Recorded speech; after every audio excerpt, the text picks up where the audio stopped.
Here's what I covered this week as a San Diego news photographer. Monday, my boyfriend gave me his cold, so I called out sick. I spent most of the day sleeping. Guess I really needed my rest. Tuesday, I came in early to cover the primary election of California. We were first sent out to the San Diego Registrar of Voters for the 5 and 6 p.m. shows. Then we covered the San Diego Democratic Watch Party. We had another crew covering the San Diego Republicans, just FYI, but today this is where they sent me. We got sound from party organizers and candidates and got to see the results come in live. The signal was terrible, so it was a nail biter sending our footage back to the station, but luckily we had a great team that helped us out immensely. We went live for the 9 o'clock and 11 p.m. shows, and then finally got to go home. Side note, the Brussels sprouts at Stone Brewery were amazing. Wednesday, we did a follow-up on the California gubernatorial race.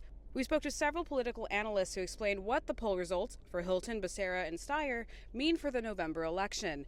Honestly, this was a chill day. I only had to shoot one interview. Most of the day was spent finding B-roll for the respective candidates. After work, I had dinner with my mom at the Coyote Cafe in Old Town. Great tortillas. Thursday, we were sent to cover the arraignment of a man accused of killing his landlord. 41-year-old Robert Lee Watkins pled not guilty to killing 56-year-old Brenda Gillette, who managed the property owned by her mother.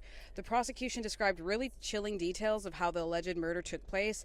I don't want to get flagged on here, but you can look it up. Trust me, it's gnarly. After the arraignment, we interviewed the prosecution and the victim's family. Then we had to rush because we only had an hour to write and edit the story, set up our live shot, and go live in front of the courthouse. Finally, Friday, we covered the resignation of the superintendent of Albert Einstein Academies. This happened after a year of controversies at the charter school that gave rise to mounting frustration from parents and teachers. Controversies included firing the principal at the South Park location and allegations of misuse of funds. We interviewed several parents who said they were glad he was gone. On a lighter note, this was the kids' last day of school, so they got very excited when they saw my camera.